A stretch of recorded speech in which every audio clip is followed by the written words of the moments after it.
Hello, bảo vệ giúp một tỏi. Yên hoa sẽ liêu bài xỉa. Như mình ở đi lình yên hoa hay chặt phải miêu nó bữa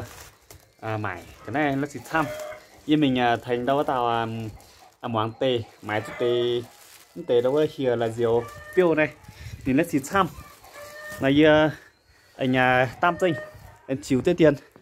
Diều bén nó mà clip tại chịu phá này YouTube tại phun bữa liềm dài mình một tỏi bữa chung mảng ổ. Này tổng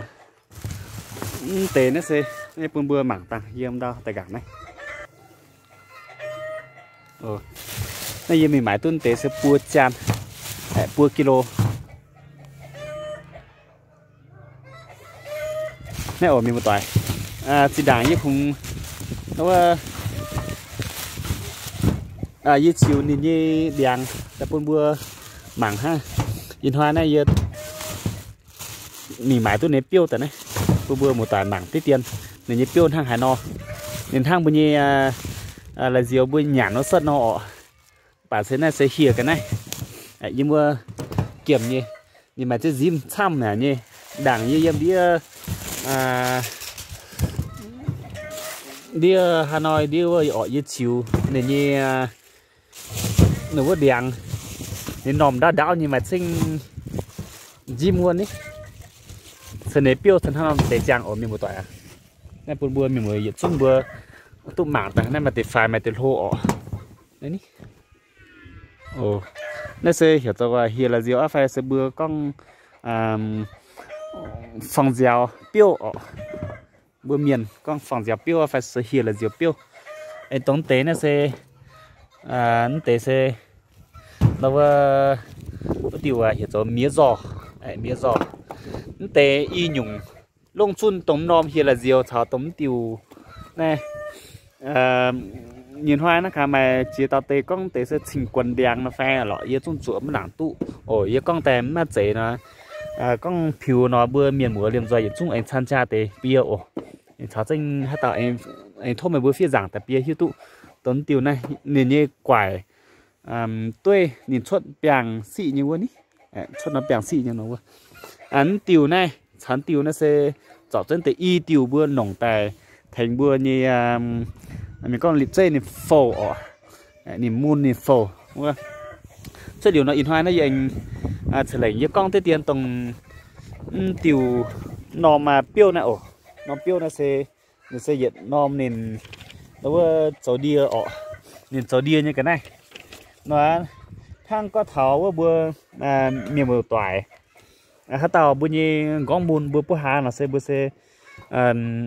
kẹ nòm này hiện là diều phải bữa con phòng dèo nòm mà bữa nồng yếm nhì chữ gam thao để pha chữ gam mà bữa cho yên uom nó tại chọc rất mà bữa tại bữa tại hấp hiện hoài mà bữa hấp y dùn nó tê này tê sẽ bữa sẽ tăng sẽ bữa sẽ cho để zim bữa hạ quảng mi ở bữa phai quảng zim mình sẽ bữa sẽ anh phai hiện mà mạnh tê sẽ tại phi gai tại liều dây nồng tê này điều anh nhỉ tại thằng con đâu bữa miền mùa tao như than muôn than hoài anh cháu chơi than gai bữa tỏ nó mà hiện là diều bữa nổ nên như dùng nó nên dùng nó chiệm gam thao này pha cái gam á bữa chúng anh ăn yên uom nó tại bữa tại xe bữa hấp hiện hoài bữa hấp y dùn nó tê điều tại farm như hai tàu miền mùa đâu bữa con bữa gom tụ lùm mình giảm bướm khu gom nó bữa sẽ chọn này như dùng tụ bữa nổ nên dùng chào tổng này cho tụ chào non piêu trong tụ bữa sẽ tao tại bữa tại hộp bữa nồng nhì chữ gam tháo pha chữ gam hao tê điều anh chào trên hai tàu miền mùa này sẽ miền con mày nó bắt tòng này bữa con sẽ đúng miền con bữa như củ khuất biên củ khuất biên sẽ bữa sẽ to bữa nồng non piêu này nồng yếm pha chữ gam tháo này lụa chữ gam mà bữa cho ăn bữa yên uom nó bữa tháo trả nên chảy nhiệt điên nó xem mà bữa sẽ tài hấp hiện hoài hấp y dùn hiện hoài hấp y dùn xuất liều nó sẽ bữa anh hát ta miền bữa cũng khuất biên nó bữa nồng tông tiêu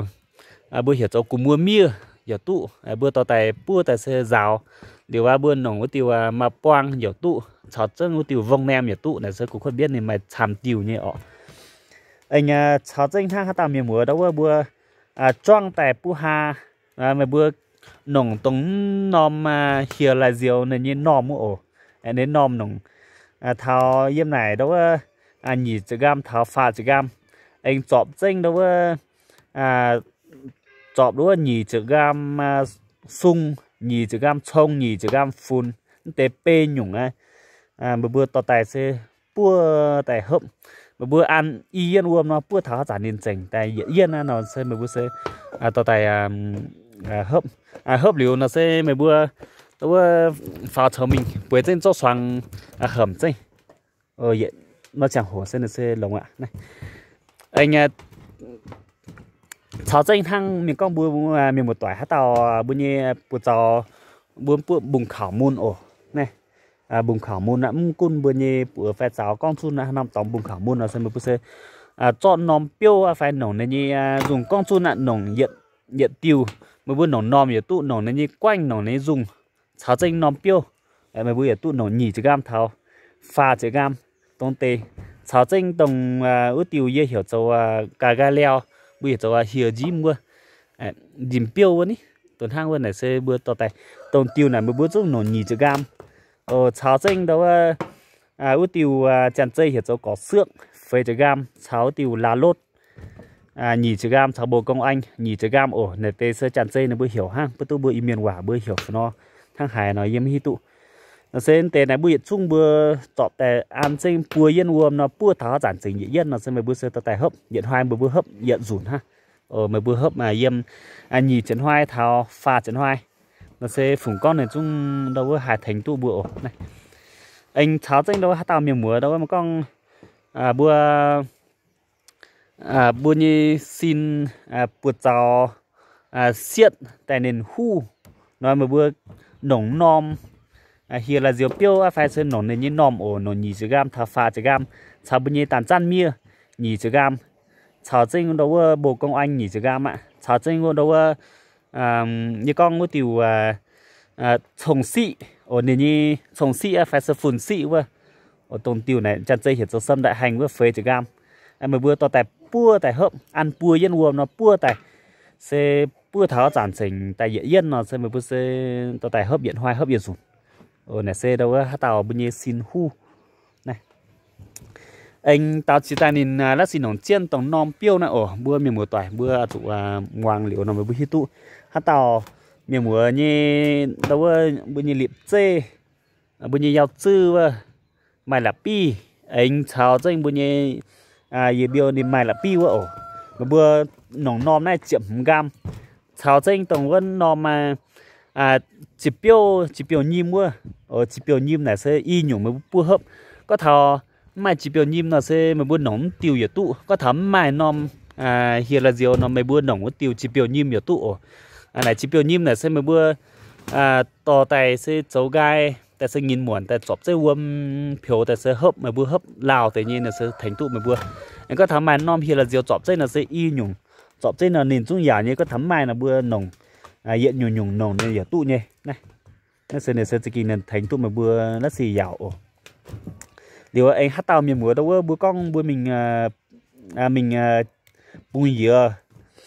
bữa nhau com ấy mình bùi dừa nên bữa như vậy giang nhé mà bữa kẹ tống tiêu này như quan này mình quyết này như quan nó phải sẽ bữa nòng tống nom hier là diều nom tiêu này mà bữa nòng chiệp lụa gam cháo sinh đâu nào của mẹ nhung chiệp pet gam cháo sinh đâu bữa nhìn hàng chế miêu hiện gam mẫn tề hiện chung bữa tại pua tại hấp hiện hoa mưa hấp y dùn này tông tề là sẽ mai tham tao miền mùa nó bữa nòng tu học này giờ con bữa miền mùa tỏi này chán châu chán như số nên hắn nói tới con anh tao chỉ tay này anh mai tiêu này anh nòng chiên hàng con bữa miền mùa tỏi hát tao tụ phô nhẹ phô miền bút phô phải miền bữa như liệp dê phô nó đâu mày bữa tón tiêu nom cháo nom trang đảng những cái con ơi tón tiêu đâu bữa hiểu cho đâu